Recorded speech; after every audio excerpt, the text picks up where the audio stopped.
আসসালামু আলাইকুম। বরাবর মতো আজকে নতুন একটা ভিডিও নিয়ে আসছি। আমার হাতে যেটা দেখতে পাচ্ছেন এটা আসলে প্রেসার মোটরের, এটার নাম হচ্ছে কন্ট্রোলার, স্পিড কন্ট্রোলার যেটা বলে নাম।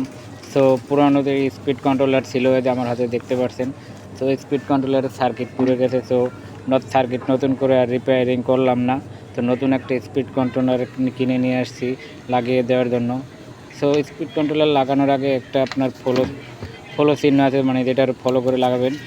যে দেখতে পাচ্ছেন টিক চিহ্ন দেওয়ার মতো, ওই টিক চিহ্ন যেই দিকে থাকবে ওই দিকে আসলে পানি উঠবে। সেটা লাগানোর সময় ভালোভাবে খেয়াল করে লাগাবেন, না হলে ভুল হয়ে গেলে আপনার মনে করেন আবার নতুন করে খুলতে হবে, অনেক ঝামেলা পোহাতে হবে। তো একটু কেয়ারফুলিভাবে দেখে শুনে লাগাবেন, তাইলে আর ঝামেলায় পড়তে হবে না। তো এখানে দুইটা তার দেখতে পাচ্ছেন, দুইটা তারে একটা মোটরে যাবে আর একটা মেন লাইন দিয়ে কানেকশন আসবে, সেই কানেকশন রেখে দেবে। সো পাওয়ারেরটা যেটা পাওয়ার লাইন আসবে সেটা পাওয়ার লেখা থাকবে, যেটা পাম্পে যাবে সেটা পাম্প লেখা থাকবে। সো এইভাবে দেখে শুনে কানেকশন দিবেন। ধন্যবাদ। ভিডিওটি ভালো লাগলে থেকে অবশ্যই পেজটি ফলো করে দেবেন আর ভিডিওটি শেয়ার করে রাখবেন, যাতে আপনারা নেক্সট টাইমে নতুন নতুন ভিডিও দেখতে পারেন।